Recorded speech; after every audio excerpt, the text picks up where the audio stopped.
Hi friends, welcome to Governance for Future. This channel is especially dedicated for the APPSC and UPSC aspirants.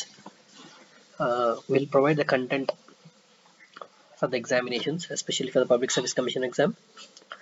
So the content provide చేస్తామండి స్టూడెంట్స్కి useful అవుతుందని we're providing the content and hopefully this will be useful for the students. Okay, and we try to upload daily one item on the current affairs, and simultaneously and parallelly we would like to run the concepts of different papers involved in group 1, group 2, and which are simultaneously useful for the UPSC aspirants. So daily ఒక video అయితే upload అవుతుంది ఖచ్చితంగా ఈ channel నుంచి regarding the current affairs, and analysis part మోస్ట్గా concentrate చేస్తామండి. So let's start our videos with farmers bills and issues. Okay friends, coming to the farmers bills and issues. అసలు ఏంటి ఫార్మర్స్ బిల్స్, ఇవి ఎందుకు వచ్చాయి, వేటికి ఎందుకు ఈ విధంగా గవర్నమెంట్ తీసుకొచ్చింది, అండ్ ఎందుకంతా ఇప్పుడు రక్కస్ క్రియేట్ అవుతుంది మన ప్రజెంట్ ఇండియన్ సినారియోలో. First thing, essential commodities act 2020. ఏంటి అసలు ఎసెన్షియల్ కమోడిటీస్ యాక్ట్ 2020 బిల్ ఏంటి అంటే, ఫస్ట్ థింగ్ ఇది ఏం చేస్తుందంటే డీరెగ్యులేషన్ ఆఫ్ ద ప్రైసెస్.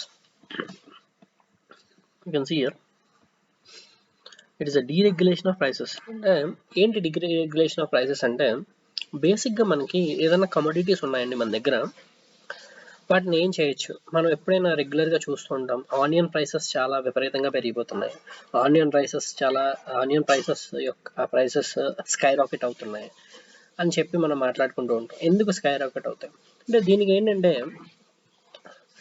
మనకి జనరల్గా డిమాండ్ అండ్ సప్లై కాన్సెప్ట్ ప్రకారం ఎప్పుడైనా సరే ఇవేంటంటే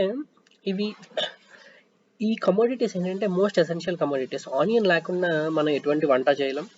సో ఖచ్చితంగా most sort out and most essential commodity మనకి. సో ఈ ఆనియన్ అనేది ఖచ్చితంగా ఎప్పుడు కూడా 24/7 మనకి ఆనియన్కి డిమాండ్ ఉంటుంది. సో ఆ డిమాండ్ని ఉన్న సప్లై అంటే మనకి క్రాప్ ప్రొడక్షన్ అనేది, ఈ ఆనియన్ ప్రొడక్షన్ దాన్ని మీట్ అయితే బ్రేక్ ఈవెన్ అవుతుంది. సో డిమాండ్ సప్లై సరిపోతుంది కాబట్టి ప్రైసెస్ నార్మల్గా ఉంటాయి. కానీ ఎప్పుడైతే సప్లై తగ్గిందో మనకి ప్రైసెస్ అనేవి స్కై రాకెట్ అవుతాయి. అయితే ఈ సప్లై తగ్గడం అనేది రెండు విధాలుగా జరగచ్చు. ఒకటి న్యాచురల్ ప్రాసెస్, క్రాప్ ఫెయిల్యూర్ అవ్వచ్చు,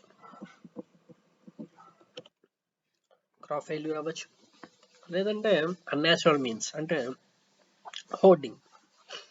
అంటే ఫర్ ఎగ్జాంపుల్ కొంతమంది ఏం చేస్తారు అంటే ఆనియన్స్ని దాచిపెడతారు. మనం అంతే కదా కామన్, మనం చూసినట్టయితే ఏదన్నా కమోడిటీ యొక్క డిమాండ్ పెరుగుతుంది, ఫ్యూచర్లో పెరుగుతుంది అని అనిపిస్తే దాన్ని దాస్తాం. ఎప్పుడైతే దాచామో దాని వాల్యూ పెరుగుతుంది, అప్పుడు బయటకు తీసి అమ్మితే ఈ రోజున 10 రూపాయలు ఉన్న ఆనియన్స్ ఒక 1 వీక్ తర్వాత అమ్మితే డబల్ అవుతుంది 20 రూపీస్ అంటే చేస్తాం. ఆ దాచి ఆ 20 రూపీస్కి అమ్ముతాం. సిమిలర్లీ మన రియల్ ఎస్టేట్, మనం ల్యాండ్ కొనుక్కుంటాం ఈ రోజున ఒక 10 రూపీస్కి. ఫర్ ఎగ్జాంపుల్ రేపొద్దున ఒక 5 years తర్వాత దాని రేట్ ఒక డబల్ అయింది అంటే 50 రూపీస్, కొంచెం పెరిగింది బాగా, ఒక 50 రూపీస్కి అమ్ముతాం. ఎందుకు దాస్తున్నాం? ఇన్ఫ్లేషన్, దాని రేటు పెరుగుతుంది అని చెప్పి. బట్ ఇక్కడ ఏంటి అంటే ఈ హోర్డింగ్ అనేది ఇల్లీగల్గా జరుగుతుంది. ఎందుకంటే ప్రెసెంట్ సప్లై చేయాల్సింది, మార్కెట్లో సప్లై చేయాల్సింది ఆపేసి వీళ్ళు హోర్డింగ్ అంటే దాచిపెట్టడం వల్ల ఆర్టిఫిషియల్గా డిమాండ్ అనేది పెరుగుతుంది, సప్లై అనేది తగ్గుతుంది. ఈ ఆర్టిఫిషియల్ సప్లై క్రంచ్ తీసుకురావడం వల్ల ప్రైసెస్ పెరుగుతాయి. ఎప్పుడైతే ప్రైసెస్ విపరీతంగా పెరిగాయో ఆ టైంలో వీళ్ళు దాచిన ఆనియన్స్ని బయటికి తీయడం జరుగుతుంది లబ్ధి పొందడం కోసం. ఇది ఏ ఫార్మర్ చేయడండి, ఇది బేసిక్గా మోస్ట్లీ మిడిల్ మ్యాన్ చేస్తారు. అంటే మార్కెట్కి తర్వాత ఫార్మర్కి మధ్యలో ఉన్న మిడిల్ మ్యాన్. ఫార్మర్ ఎప్పుడు కూడా ఎవరికైనా తన పంటను అమ్ముతాడు. అంటే ఇప్పుడు మనకి ఏపీఎంసీస్ వచ్చి డైరెక్ట్గా ఫార్మర్స్ రావడం జరుగుతుంది, కానీ బేసిక్గా ఏం జరుగుతుందంటే మోస్ట్ ఆఫ్ ది టైం, అంటే ఇప్పటికీ ఏపీఎంసీస్ ఉన్నా కానీ most of the farmers produce crop నుంచి ఫార్మర్ నుంచి డైరెక్ట్గా మార్కెట్లోకి రీచ్ అవుతుంది, మధ్యలో మిడిల్ మ్యాన్కి రీచ్ అవుతుంది, ఎస్పెషల్లీ బాగా రూరల్ అండ్ ఇంటీరియర్ ఏరియాస్ నుంచి. సో వీళ్ళు ఏం చేస్తారంటే ఆర్టిఫిషియల్గా హోర్డ్ చేస్తారు. హోల్డ్ చేసి మధ్యలో లబ్ధి పొందడం జరుగుతుంది. దీనివల్ల కన్జ్యూమర్ అంటే నార్మల్ మనలాంటి ప్రజలకి ఏమీ ఉండదు. అదేవిధంగా పాపం ఫార్మర్ కష్టపడి పనిచేసిన ఫార్మర్కి కూడా ప్రైస్ ఏం రియలైజేషన్ అవ్వదు. మధ్యలో ఎవరైతే లాభపడుతున్నారో ఈ మిడిల్ మెన్స్ ని తప్పించడం కోసం ఈ ప్రైస్ రెగ్యులేషన్ అనేది స్టార్ట్ చేశారండి. ఈ ప్రైస్ రెగ్యులేషన్ అనేది ఏమిటి అంటే ఈ పర్టికులర్ క్వాంటిటీ ఇంతకంటే ఎక్కువ ప్రైస్ పెంచకూడదు, ఇంతకంటే ప్రైస్ ఎక్కువ ఉండకూడదు అని చెప్పి గవర్నమెంట్ కంట్రోల్ ఉండేది. దీని వలన ఏంటంటే ఎవరైనా హోర్డింగ్ చేసినా ఒకవేళ దాచిపెట్టినా సరే వాళ్ళకి ప్రైస్ రిలైజ్ అవ్వదు, అంతకు మించి అమ్మడానికి లేదు. సో ఆ విధంగా వాళ్ళ మార్కెటింగ్ ఫ్యాక్టర్స్, ఫార్మర్స్ యొక్క ఇన్పుట్స్ అన్నీ కూడా కన్సిడర్ చేసుకుని మార్కెట్ ప్రైస్ అనేది ఇంతకంటే పెంచకూడదు అని చెప్పి రెగ్యులేట్ చేయడం జరిగింది. Regulation is nothing but control, exerting a control over the price fixation of some essential commodities అంటే ఆనియన్, పొటాటో, చిల్లీస్ ఇటువంటి వాటి మీద చాలా అత్యవసరమైన వస్తువులు. ఇలాంటి వస్తువులు లేకుండా సగటున ఒక నార్మల్ ఒక సిటిజన్ యొక్క రోజు కూడా గడవదు. అటువంటి యొక్క కమోడిటీస్ మీద రెగ్యులేషన్ అనేది గవర్నమెంట్ ఉండేది. ఆ రెగ్యులేషన్ ఇందులో తీసివేయడం జరిగింది ఎసెన్షియల్ కమోడిటీస్ యాక్ట్ 2020లో. మరి ఎందుకు తీసేశారు అంటే గవర్నమెంట్ రీజనింగ్ ఏంటి అంటే ఈ ప్రైస్ రెగ్యులేషన్స్ ఉండడం వల్ల ఇందులో ప్రైవేట్ ఇన్వెస్ట్మెంట్స్ రావట్లేదు, అదేవిధంగా స్టోరేజ్ ఫెసిలిటీస్ అనేది మనకి ఉండట్లేదు. సో ఎప్పుడైతే ఈ రెగ్యులేషన్స్ తీసామో ఈ ప్రైవేట్ ఇన్వెస్ట్మెంట్స్ అనేవి ఇందులోకి వస్తాయి. ఎందుకంటే ఈ ప్రైవేట్ ఇన్వెస్టర్స్ ఎప్పుడైతే వచ్చారో మనకి స్టోరేజ్ ఫెసిలిటీస్ కానీ లేకపోతే ఈ ట్రాన్స్పోర్టేషన్ ఫెసిలిటీస్ కానీ ఈ ఫార్వర్డ్ అండ్ బ్యాక్వర్డ్ లింకేజెస్ అంటారు, వాటిని మనం అధిగమించడానికి అవుతుంది. Forward and backward linkages can be resolved with huge investments especially from the private players who are eluded from this agriculture investments due to these essential commodities acts and the other acts which we will discuss later. But ఇటువంటి acts వల్ల ఇటువంటి regulations ఉండడం వల్ల వాళ్ళు ఏంటంటే profit mongering. So దీని మీద invest చేస్తే మనకి ఇంత ఇది వస్తుంది, ఇంత లాభం వస్తుంది అనేది ఉంటుంది. ఎప్పుడు కూడా ప్రైవేట్ ఇన్వెస్ట్మెంట్స్ కానీ ప్రైవేట్ ఇన్వెస్టర్స్ కానీ లేదా ప్రైవేట్ కార్పొరేట్స్ కానీ ఎవరైనా ప్రాఫిట్ మీద డిపెండ్ అయి ఉంటారు. సో ఎప్పుడైతే గవర్నమెంట్ ఈ రెగ్యులేషన్స్ పెట్టిందో ప్రైస్ రిలేషన్ అనేది ఏమీ ఉండదు. సో రెగ్యులేషన్స్ తీసేయడం వల్ల సో మనకి ప్రైస్ అనేది మనం ప్రైసెస్ పెంచుకోవచ్చు. సో ప్రైసెస్ వాళ్ళు రెగ్యులేట్ చేయట్లేదు. So there is a chance of profit అని ప్రైవేట్ ఇన్వెస్ట్మెంట్స్ వస్తాయి. దాని ద్వారా ఏంటంటే forward and backward linkages market నుంచి ఇప్పుడు మనకి అగ్రికల్చర్ ఫీల్డ్ నుంచి మార్కెట్కి వచ్చే ట్రాన్స్పోర్టేషన్ ఫెసిలిటీస్ కానీ లేదంటే ఆ మధ్యలో ఉన్న గోడౌన్స్, వాటిని కోల్డ్ స్టోరేజ్ ఫెసిలిటీస్ ఇవన్నీ కూడా పెట్టడానికి ప్రైవేట్ ఇన్వెస్ట్మెంట్ అనేది వస్తుంది. So it will be very much useful for the agriculture sector అని చెప్పి ఇది తీసుకురావడం జరిగింది. అయితే ఇందులో ఇంకొక ఇది ఉంది, ఎప్పుడు రెగ్యులేట్ చేస్తారు అంటే గవర్నమెంట్ అలా వదిలేదు, గవర్నమెంట్ రెగ్యులేట్ చేస్తుంది ఎప్పుడు దేర్ ఆర్ సర్టెన్ సర్కమ్స్టాన్సెస్. ఎప్పుడంటే ఒకటి under war situation and the second thing is unreasonable prices. అయితే ఇక్కడ ఇష్యూ ఒకటి ఉంది. ఈ అన్రీజనబుల్ ప్రైసెస్ అనేది ఏంటి అంటే who will decide what is unreasonable?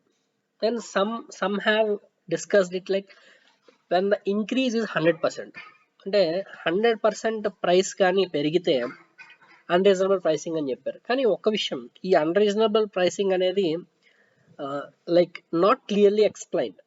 అంటే when the government will intervene ఆ ప్రైసెస్ అన్రీజనబుల్ అని ఎవరు డిసైడ్ చేస్తారు, who will be the deciding authority అనేది చాలా లైక్ సబ్జెక్టివ్ అది.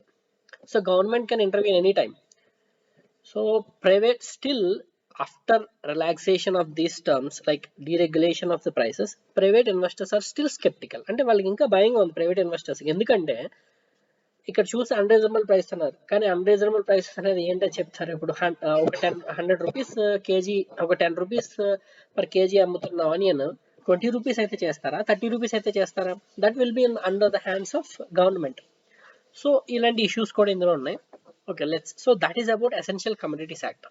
So mostly there is no controversy regarding this essential commodities act, only regarding the unreasonable prices. But let's discuss next one. Farmers Produce Trade and Commerce Bill 2020. అసలు ఏంటి bill అంటే ఈ రెండు bills అండి most controversial గా తయారైన మనకి ఇప్పుడు ఫార్మర్స్ ఎస్టేట్ చేసేది కూడా ఈ రెండు బిల్స్ గురించే. అండ్ ఒక్కసారి చూస్తే మనం ఇందులో ఏంటి మనకి అంటే బ్యారియర్ ఫ్రీ ట్రేడ్ జరుగుతుంది. ఏంటి బ్యారియర్ ఫ్రీ ట్రేడ్ అంటే ఇప్పుడు ఏదైనా స్టేట్ ప్రొడ్యూస్ మనకి స్టేట్ లో ప్రొడ్యూస్ చేసాం పలానా ఏరియాలో, సో ఇక్కడ ప్రొడ్యూస్ చేసింది మనం మార్కెట్కి తీసుకెళ్ళి అమ్మాలి. దానికి సర్టెన్ లిమిటేషన్స్ అనేవి ఉండేవి. అంటే ఈ పర్టికులర్ ఏరియాలో ఈ డిస్ట్రిక్ట్ లో ఇక్కడ ఈ ఏపీఎంసీ అంటే ఈ అగ్రికల్చర్ ప్రొడ్యూస్ మార్కెట్ కమిటీ దగ్గరే మనం అమ్మాలి, లేదంటే ఈ ఏరియాలో అమ్మాలి, ఇక్కడ చేయాలి అని చెప్పి రెస్ట్రిక్షన్స్ ఉంటాయి. ఈ ఏపీఎంసీస్ ఏంటంటే ఒక ఫిక్స్డ్ చార్ట్ ఉంటుంది. రియలైజేషన్ యాక్చువల్లీ ఎందుకు తీసుకొచ్చారు, మిడిల్ మెన్ ఎవ్వరు కూడా వీళ్ళని దోచుకోకుండా ఫార్మర్స్ ని, సో ఎంత ప్రైస్ రిలైజ్ అవుతుంది అన్న దానికి తీసుకొచ్చారు. బట్ మనం చాలా చూసుకుంటే ఏపీఎంసీస్ లో కూడా చాలా లో రియలైజేషన్ ఆఫ్ ప్రైసెస్ అనేవి జరుగుతున్నాయి ఫార్మర్స్ అని చెప్పి చాలా కమిటీస్ మనకి నిర్ధారించడం జరిగింది. సో ఇప్పుడు ఏమిటి అంటే బ్యారియర్ ఫ్రీ ట్రేడ్, మీరు అవుట్ సైడ్ ద స్టేట్ ఎటువంటి బ్యారియర్స్ లేకుండా ఎటువంటి ప్రాబ్లమ్స్ లేకుండా మీ యొక్క అగ్రికల్చర్ ప్రొడ్యూస్ ని మీరు అమ్ముకోవచ్చు. ట్రేడర్స్ కానీ అదే ఫార్మర్స్ కానీ, ఇప్పుడు ఫార్మర్స్ ఏ విధంగా అయితే తమ ప్రొడ్యూస్ అమ్ముతారో అదే విధంగా ట్రేడర్స్ కూడా వేరే వాళ్ళకి అమ్మడానికి అవకాశంగా బ్యారియర్ ఫ్రీ ట్రేడ్ ని తీసుకురావడం జరిగింది ఈ bill. And next out side APMCs, ఈ అగ్రికల్చర్ ఇందాక డిస్కస్ చేసిన విధంగా అగ్రికల్చర్ ప్రొడ్యూస్ మార్కెటింగ్ కమిటీస్ లోనే అమ్మాలి అన్న కాన్సెప్ట్ ని పక్కన పెట్టి వీళ్ళు ఏపీఎంసీలోనే కాదు వేరే చోట కూడా అమ్మచ్చు, బయట మార్కెట్ లో కూడా వీళ్ళకి మంచి ధర వస్తే అమ్ముకోవచ్చు అనే కాన్సెప్ట్ ని తీసుకురావడం జరిగింది. అయితే next so the same finding the external market, మనకి ఎక్స్టర్నల్ మార్కెట్ లో ఎక్కడైనా సరే బెస్ట్ ప్రైసెస్ అనేవి రిలీజ్ అవుతా ఉంటే ఖచ్చితంగా అక్కడికి వెళ్ళి మనం అమ్ముకోవచ్చు. ఇందులో ఇష్యూస్ ఏమిటి, first thing out side APMC అనేది మనం చూసుకున్నట్టయితే అదేం కొత్త కాదు. ఇప్పుడు కూడా మనం ఆల్మోస్ట్ చూసుకుంటే ఇఫ్ యు సీ మనం మన దగ్గర ఉన్నది లైక్ ఫర్ ఎగ్జాంపుల్ ఒక like 30 units of agriculture produce అనుకుంటే ఈ 30 యూనిట్స్ ఆఫ్ అగ్రికల్చర్ ప్రొడ్యూస్ లో మనకి ఆల్మోస్ట్ ఒక 20 agriculture units are going out of the APMC. Almost 2/3 of the market is going out of the APMC. వీళ్ళు produce ని ఇప్పుడు APMC ఉన్నప్పటికీ కూడా మనకి 2/3 ఆఫ్ ద అగ్రికల్చర్ ప్రొడ్యూస్ అనేది ఏపీఎంసీ బయటకే వెళ్తుంది మార్కెట్ కి. So it may be black marketing, it can be hoarding, or it can be or the middlemen farmers exploit చేస్తూ ఉండొచ్చు. సో అది అవుట్ సైడ్ ఏపీఎంసీ అనేది కొత్తగా ఏం జరగట్లేదు, but they are just making it a legal thing using a bill, first point. And second thing no storage facilities. ఏమిటి అని చెప్తున్నారంటే ఫస్ట్ థింగ్ ఇప్పుడు ఏపీఎంసీస్ వెళ్ళిపోయినాయి, ఏపీఎంసీస్ వెళ్తే స్టోరేజ్ ఫెసిలిటీస్ ఎలాగా, ఏపీఎంసీస్ అనేది ఏం చేస్తాయంటే మనకి ఒక పెద్ద ఏరియాని అంటే ఒక మార్కెట్ యార్డ్ ఊహించుకోండి, ఒక మార్కెట్ యార్డ్ ప్రొవిజన్ ఉంటుంది. అంటే అక్కడ గొడౌన్స్ ఉంటాయి, మనకి మన ప్రొడ్యూస్ దాస్తాం. ఇప్పుడు సపోజ్ పొటాటోస్ తీసుకెళ్ళాం, ఆ రోజు సేల్ అవ్వవి లేదా పెట్టుకుంటాం, దాన్ని స్టోర్ చేయడానికి మనకి ఏంటంటే ఒక గొడౌన్స్ ఉంటాయి, కోల్డ్ స్టోరేజ్ ఉంటుంది, ఇటువంటి ఫెసిలిటీస్ ఉంటాయి. బ్యాక్వర్డ్ అండ్ ఫార్వర్డ్ లింకేజ్ అక్కడే మనకి అవైలబుల్ గా, ఎప్పుడైనా ఒక మార్కెట్ యార్డ్ చూసుకుంటే మీరు అక్కడే మనకి అవైలబుల్ గా ఆటోస్ కానీ రిక్షాస్ కానీ లేదా పెద్ద పెద్ద లారీస్ కానీ మనకి అవైలబుల్ ఉంటాయి ట్రాన్స్పోర్టేషన్ చేయడానికి, మన ఫార్మర్స్ నుంచి మన ప్రొడ్యూస్ తెచ్చుకోవడానికి. ఇవన్నీ ప్రొడ్యూస్ చేయగలరా అంటే ఇవన్నీ ప్రొవైడ్ చేయగలరా అవుట్ సైడ్ ఏపీఎంసీ మార్కెట్ కి ఫార్మర్స్ కానీ బయటికి వెళ్ళారు, ఇవన్నీ ఎవరు ప్రొవైడ్ చేస్తారు, దట్స్ ద క్వశ్చన్. అంటే గవర్నమెంట్ ఉద్దేశం అనేది చాలా మంచిది. అంటే like they wanted private investors to come into agriculture, this and they wanted to make agriculture sector a more profitable venture for the farmers, right? It's a very good idea, but initially the support, like once the farmers are going out of the APMCs, who are going to provide these kind of infrastructure facilities for the storage and the other transportation facilities? That's one question. And తర్వాత monopoly of traders, అంటే వీళ్ళు traders ఎవరైతే ఉన్నారో లేదా middle men's కూడా చాలా అక్కడ crucial role play చేసే అవకాశం ఉంది. ఆల్రెడీ ఇప్పుడు మనం చూస్తున్నట్టు ఏపీఎంసీస్ లో ప్రైస్ రిలైజ్ అవ్వట్లేదు, నాకు ప్రైస్ బాగాలేదు ఇక్కడ అనుకుంటాడు, వెంటనే బయటకు వెళ్తాడు. అక్కడ కూడా మిడిల్ మెన్ తను చేసే దోపిడీనే, బట్ ఏంటంటే కొంచెం బెటర్ ప్రైసింగ్ జరుగుతుంది కదా అని చెప్పి ఫార్మర్ బయటకు వెళ్ళడం జరుగుతుంది. సో ఇది ఇప్పుడు ఎప్పుడైతే ఇది రెగ్యులరైజ్ చేశారో ఏపీఎంసీస్ బయట చేసుకోవచ్చు అని చెప్పి, సో మోనోపోలీ అనేది ట్రేడర్స్ది బాగా పెరిగిపోతుంది. అండ్ సెకండ్ థింగ్, ఎప్పుడైతే ఏపీఎంసీస్ మనం బయట అమ్ముకోవచ్చు అని చెప్పారో this a huge loss of revenue to the state. ఈ స్టేట్ ఏపీఎంసీస్ అనేవి స్టేట్ కింద ఉంటాయండి. ఈ స్టేట్ కి విపరీతమైన లాస్ జరుగుతుంది ఏపీఎంసీస్ తీసేయడం వల్ల. ఫర్ ఎగ్జాంపుల్ మనం చూసుకుంటే బీహార్ లాంటి స్టేట్ లో ఏపీఎంసీ మోడల్ అనేది తీసేయడం జరిగింది, but it was not a successful model అని చెప్పాలి మనం. Okay, so that is about the farmers produce trade and commerce bill. And let's discuss the third one. Farmers agreement on price assurance and farm services bill 2020. ఏంటండి, this is a framework for the contract farming. అంటే ఒక farmer direct గా ఒక corporate కంపెనీతో dealing చేసుకోవచ్చు. Like ఈ land లో నేను ఇది పండిస్తాను, లేదా నువ్వు ఇది పండించవచ్చు, ఇంత ప్రైస్ కి నేను తీసుకుంటాను అని చెప్పి ముందే తీసుకోవడం, అంటే ముందే ఒక కాంట్రాక్ట్ చేసుకోవడం. సేమ్ ఇప్పుడు మన కాంట్రాక్ట్ ఫార్మింగ్ ఉంది. అసలు ఏంటి కాంట్రాక్ట్ ఫార్మింగ్ యొక్క ముఖ్య ఉద్దేశం అంటే, మనం అబ్జర్వ్ చేసినట్టయితే మన ఇండియా యొక్క ల్యాండ్ హోల్డింగ్ కెపాసిటీ అనేది చాలా తక్కువ అండి. ఏంటి ల్యాండ్ హోల్డింగ్ కెపాసిటీ అంటే, ఒక సగటున ఒక రైతు దగ్గర ఉండే ల్యాండ్ అనేది ఎంత అనేది మనం లెక్క వేసుకుంటే అదే ల్యాండ్ హోల్డింగ్ కెపాసిటీ అని చెప్పి చెప్తాం జరుగుతుంది. అంటే మన రైతుల దగ్గర ఉన్న ల్యాండ్స్ ఏంటంటే చాలా స్మాల్ అండ్ మార్జినల్ అని చెప్తాం. అంటే చిన్నపాటివి, అంటే ఒక్కొక్క రైతు దగ్గర ఎక్కువ ఎకరాలు ఉండవండి, చాలా తక్కువ ఉంటాయి. సో వాటిని ల్యాండ్ హోల్డింగ్ కెపాసిటీ అంటారు. సో ఎప్పుడైనా మీరు చూసుకోండి, ఇప్పుడు ఒక కార్పొరేట్ సంస్థ ఉంది. ఏదైనా కార్పొరేట్ సంస్థ ఇప్పుడు ఏదన్నా యూనిట్స్ అనేవి ఎంతలో తయారు చేస్తుంది? అది ఒక 10 యూనిట్లు 20 యూనిట్లు అయితే తయారు చేయలేదు కదా. ఖచ్చితంగా కార్పొరేట్ సంస్థ చేస్తే కొన్ని వేలల్లోని లక్షల్లోని యూనిట్లు డెలివర్ చేస్తుంది. మరి ఆ వేలల్లోని లక్షల్లోని డెలివర్ చేయాలంటే రా మెటీరియల్ అనేది ఎంత హ్యూజ్ గా ఉండాలి. ఇప్పుడు ఒక రైతుతో వెళ్ళి మనం డీల్ పెట్టుకుంటామండి. ఆ రైతు దగ్గర మన ఇండియాలో చెప్తున్నా కదా, సగటున చాలా తక్కువ వాళ్ళకి ల్యాండ్ ఉంటుంది. సో 1 ఎకరం లేదా 2 ఎకరాలు ఉంటుంది. ఈ 2 ఎకరాల్లో అతను పంట పండించగలిగేది ఎంత ఉంటుంది?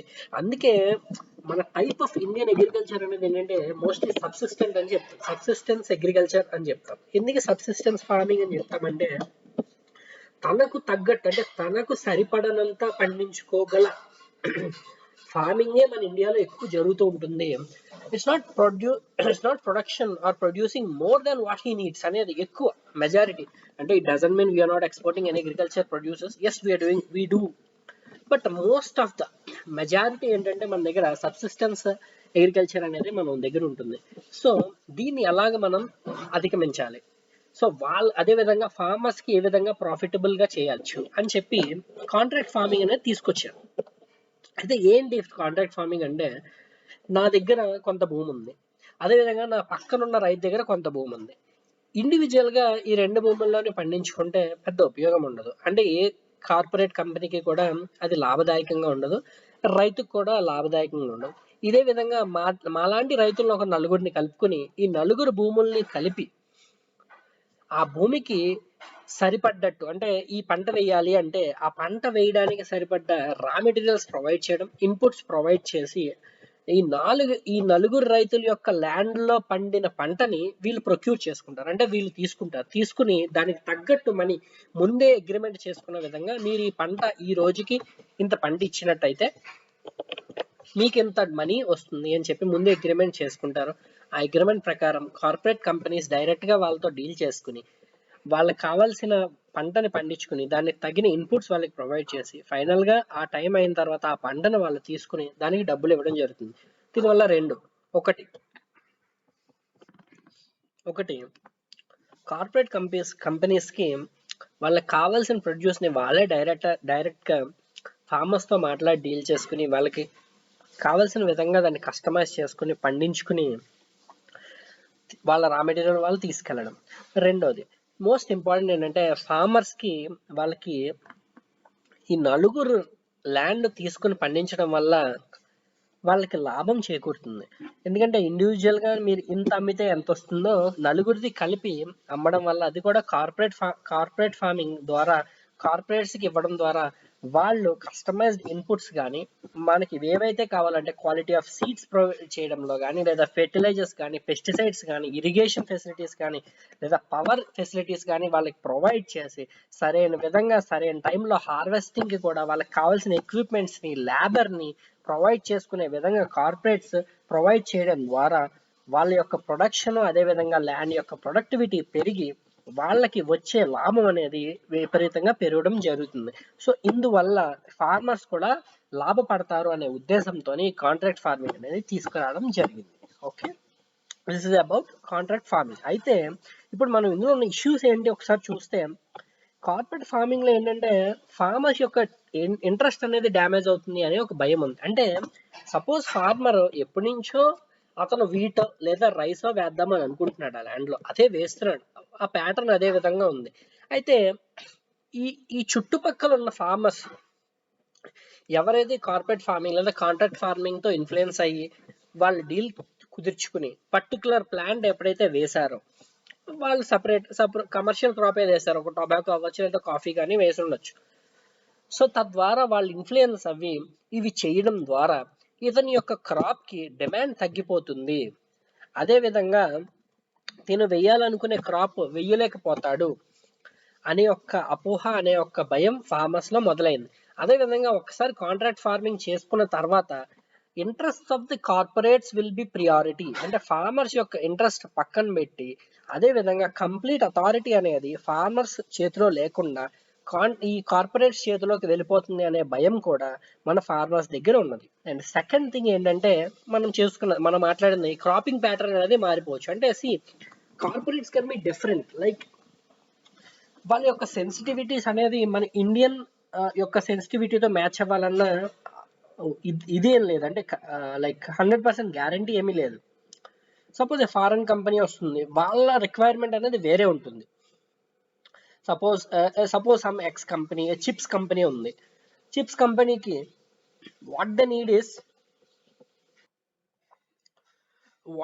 Is simply the particular type of potato to make a particular kind of chips. So they will encourage, and after some point of time ఈ కాంట్రాక్ట్ అయిపోయిన తర్వాత they leave the farmer. Then what about the farmer, what about that land, ఆ productivity ఏంటి, అదే type of potato వేయడానికి తనకి వీలవ్వదు. తర్వాత వేరే ఇదిలోకి వెళ్దామంటే ఆ ల్యాండ్ ఫెర్టైల్ గా ఉంటుందా, ఆ పర్టికులర్ మీరు ఏదైతే క్రాప్ వేసారో ఆ పర్టికులర్ ల్యాండ్ వల్ల వేసిన క్రాప్ వల్ల, వాళ్ళు ఇచ్చిన సీడ్స్ వల్ల, లేదా వాళ్ళు యూజ్ చేసిన టెక్నికల్ అగ్రికల్చర్ అడ్వాన్స్డ్ టెక్నిక్స్ వల్ల దా సాయిల్ యొక్క ఫెర్టిలిటీ అలాగుంది, తర్వాత తనకి మార్కెట్ కండిషన్స్ అదే విధంగా ఉన్నాయా, ఇవన్నీ కూడా ఒక ప్రాబ్లమ్ గా క్రియేట్ చేస్తాయి. అంటే ప్రాబ్లం అవ్వచ్చు. రైట్ నౌ మన ఇండియన్ ఫార్మర్స్ ఫేస్ చేసే ఇష్యూ కూడా ఇదే. ఈ బిల్స్ వల్ల వాళ్ళు మాట్లాడేది కూడా అదే. నెక్స్ట్ మనం దాన్ని డీల్ చేద్దాం. అండ్ ఇంకొక ఇంపార్టెంట్ థింగ్ ఏంటంటే డిస్ప్యూట్ రెజల్యూషన్ త్రూ SDM. అంటే ఈ డిస్ప్యూట్ రెజల్యూషన్ అంటే సపోజ్ ఫర్ ఎగ్జాంపుల్ ఇష్యూస్ వచ్చాయి, ఒక పర్టికులర్ ఒక కార్పొరేట్ అదే విధంగా మన ఫార్మర్స్ కి ఒక ఇష్యూస్ వచ్చాయి. అవి ఎవరు రిజల్యూషన్ చేస్తారు, ఎవరు దాన్ని సాల్వ్ చేస్తారు అంటే త్రూ SDMs అని చెప్పి చెప్తున్నారు. సో SDM అంటే nothing but sub divisional magistrate. అంటే ఇక్కడ ఏంటంటే ఒక కాన్ఫ్లిక్ట్ ఆఫ్ ఇంట్రెస్ట్ అనేది ఏర్పడుతుంది. అంటే కాన్ఫ్లిక్ట్ ఆఫ్ ఇంట్రెస్ట్ అంటే ఏంటంటే ఇప్పుడు గవర్నమెంటే ఈ స్కీమ్ని పెట్టడం జరిగింది. సో గవర్నమెంటే చూస్తుంది. ఎప్పుడైనా ఒక ఇష్యూ జరిగినప్పుడు మళ్ళీ గవర్నమెంట్కి సంబంధించిన వ్యక్తే ఈ సబ్ డివిజనల్ మేజిస్ట్రేట్ అనేవాడు he works under the government. So గవర్నమెంటే ఒక ప్రాబ్లం ఒక స్కీమ్ని పెట్టి అందులో ఏదైనా ప్రాబ్లం వస్తే అది రిజల్యూషన్ అనేది సబ్ డివిజనల్ మేజిస్ట్రేటే చేయాలి అనేది కూడా ఒక కాంట్రవర్సీగా ఫార్మర్స్ చూస్తున్నారు. సో వాళ్ళ అభ్యంతరాలు ఏంటంటే జెన్యూన్.